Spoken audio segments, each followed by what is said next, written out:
Hello everyone, GoldenNova here. Last month, Master Duel crashed into our lives like a Nibiru crashes onto the field, disrupting everything with a new ban list, card pool, and ranked ladder. But what had me hooked right from the beginning was the game's solo mode, a series of challenges that act as little more than glorified tutorials, sure, but are dressed up with intro and outro sequences that provide details about these archetypes' backstory and motivations. Now, if you've been following me for a bit, you'll know that I love dabbling into the lore of the numerous cards in the game. Long-running storylines like Albaz and Duel Terminal offer a huge swath of visual information, and even give the occasional updates via supplemental material. But the ones chosen for Master Duel are contentious, to say the least. Many of them are fan favorites, but with few exceptions, these themes don't invite many people to invest themselves in what goes on in the world of these monsters. But that's not gonna stop me from digging around to see if any of the story revealed matches up with what we know about them from their card art, as well as how it lines up with their mechanics. It's time for Solo Mode Stories. But before we continue, a quick reminder to please like and subscribe if you've enjoyed my content so far. We're on the road to 100,000 subscribers, and the first stop on our trip is 20k, which means we're incredibly close to unlocking You Say Explained, where we'll be covering Junks, Stardust, and whatever other cards can help us rev it up. We've also got our Discord, where we just found out you can play Edo Pro on mobile. Wow. You can also follow me on Twitch, where you can join me for viewer duels and progression pulls, and don't forget about my Patreon, where you can gain access to my videos early, reach some of these milestones, as well as helping to determine which explained videos I make. Thank you all so much for watching, and now, back to the video. Chapter 1. The Absolute Monarch. In this world, some beings embody the concept of destruction. Their dignified appearance and behavior were like those of monarchs.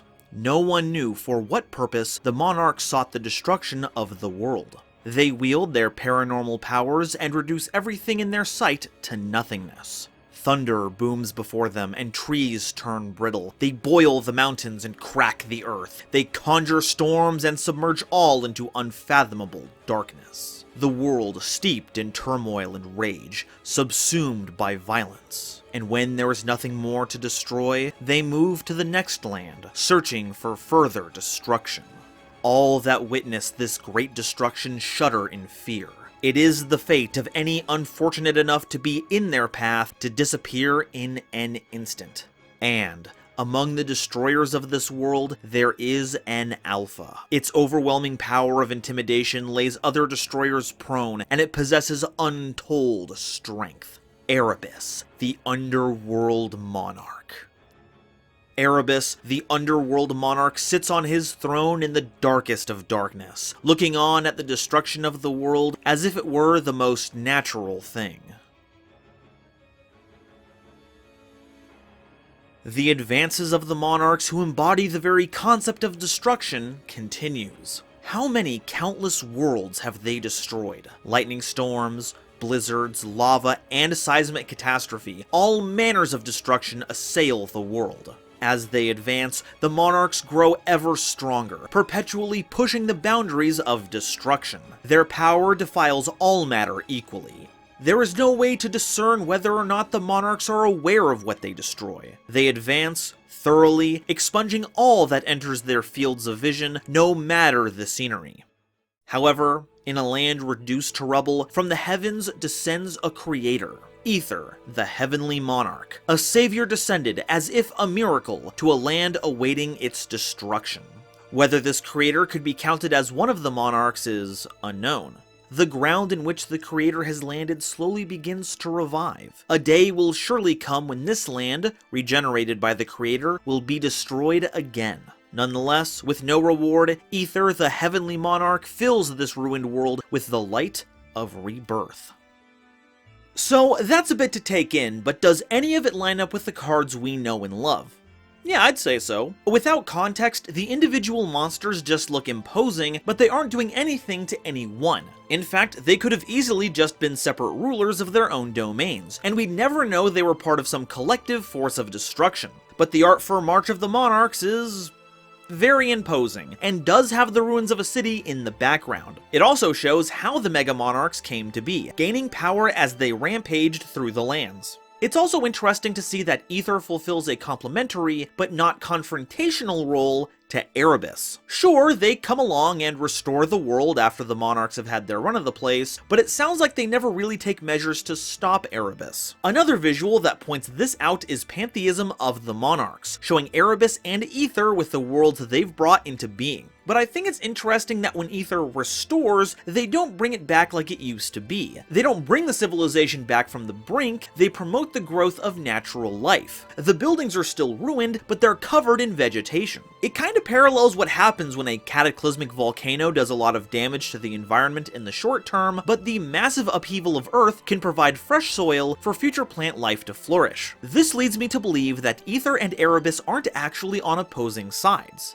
They, and all the monarchs that work under them, are part of a natural cycle of destruction and rebirth, causing untold destruction in their wake to make room for a new life. In fact, the line, "there's no way to discern whether or not the monarchs are aware of what they destroy," might support this. It's a weird line, like if you saw these humanoid creatures ushering in Armageddon, you'd think they were doing it purposefully. Giving them a human shape implies humanoid intelligence and awareness. So what could cast doubt on if they're aware of the destruction they cause? Well, if you were to anthropomorphize the volcano we talked about a bit ago, imagining gigantic arms of lava sweeping across the landscape, you'd instinctively think this destruction was malicious. But it's just a volcano. It's not aware of what it destroys, it simply does. In fact, I'd like to take this one step further. Because the majority of the monarchs wield the power of specific elements to cataclysmic proportions, but seem to have absolutely zero motivation aside from completely destroying everything in their wake, they might not exist. At least not in the strictest sense of the word. Rather, they've been given shape by those looking to make sense of massive and uncaring natural disasters. While the destruction left in their wake is the same, it's much easier to cope with the idea that Ryza showed up and tore your community apart, falling victim to a cruel figure of great power, than to know everything was taken away because of the uncontrollable movement of air pressure. Because if these forces are something real, a creature that can be interacted with, it can be reasoned with, it can be appeased with tribute. And if we take that story even further, it makes sense that these forces of destruction serve a ruler of the underworld. For who would benefit more from the destruction of the world than the one who holds the gates of the hereafter, shepherding souls lost in the catastrophes into their dark realm? And opposite to them is the creator force, from heaven, come to breathe life into the world that was so callously broken. It would be a collection of godlike beings that turn the wheels of the natural world, a literal pantheism of monarchs. Of course, that's a lot of reading into the material that doesn't have any evidence to back it up. The monarchs could easily just be literal engines of destruction and rebirth that look like they wear cool armor because that's just a part of them, not imagined because it would replicate the look of powerful figures in those victim societies. But you know what would have helped shine a light on some of this? If the story mode had included the vassals. That's right, they skipped over the most iconic enablers for the monarchs outside of frogs, and learning how they fit into the whole world would have been very useful. Are they the first stages of the monarchs? We know they grow from destruction, so are these their original forms, slowly gaining power until they're the monarchs we're familiar with, or are they literally tiny servitors that get tributed for their master's benefit? We're also still in the dark about a number of monarchs that don't show up in the supplemental art: Kuraz, Delg, and Angmarl. This is some more speculation on my part, but I feel like Angmarl is also affiliated with Erebus, but Kuraz and Delg both work under Aether, as they're the only monarchs that gain an effect when normal or special summoned, but not tribute summoned, which synergizes with Aether's effect. It might seem weird Aether would have a dark monarch under their employ, but A, Erebus has Zaborg, a light attribute monster, and B, I like to think it's another symbol of the duality of the system of life and death. Having the light and dark monarchs under their stewardship would be just another delicious piece of symbolism. Also, what's up with Illusory Snatcher? They're clearly related to the monarchs in some way, not only because one of them is trying to do their best Caius impression, but also because its effect is there to add attack power to monarch setups, or to give them access to Xyz monsters. Are they one of Erebus's servants? Or are they the antithesis of the monarchs, since it can help provide material for extra dex summoning? Or is it from a third party altogether? Chapter 2. The Warriors of the 6 Elemental Lords. The world is comprised of 6 elements: earth, water, fire, wind, light, and darkness. The elements were brought to Earth by 6 elemental lords. The world is at peace as long as the 6 elements are in equilibrium. However, when that balance is disturbed, the elemental lords appear.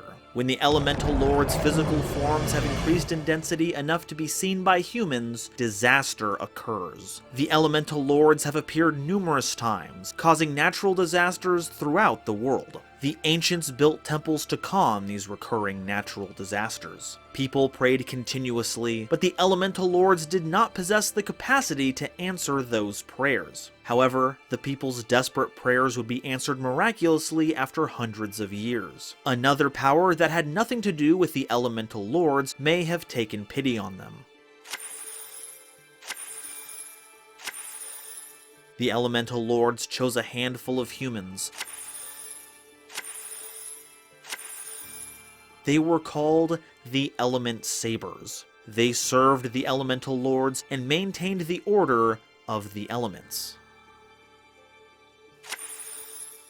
The Elementsabers now protect the temples, which pilgrims no longer visit. And day to day, they manage the elements that comprise the world to not flare out of control. Let's say, for example, the element of fire flares up. The Elementsaber would enhance the power of the water element. It would rain throughout the land, extinguishing the flames. When one element gets out of hand, the forces of the opposite element are increased, restoring balance. The Elementsabers inherit only a fraction of the Element Lord's authority and cannot exercise all their power, nor should that power make them feel as if they are gods. They use their ability to command, train, and do right. Training never ends for the Elementsabers. This one's a little weird. People prayed to the elemental lords to stop their rampaging, and they can't hear those prayers, but then a force other than the elemental lords grants mercy, and then all of a sudden the elemental lords are choosing mortal emissaries for their power? The only thing I can think of is that the third party imparted the ability for mortals to communicate with the elemental lords, or vice versa, but it'd be really nice to have confirmation of that. As for the Elementsabers acting as an elemental counterbalance to keep the lords in check, I'd actually argue that runs completely counter to how the cards work mechanically, but in a very interesting way. So we know that the elemental lords show up when the elements are out of balance, which we can assume is in reference to their summoning condition. You need exactly 5 monsters of their attribute in the grave to summon them from your hand, and the Elementsabers can help with this by manipulating attributes you have in the grave.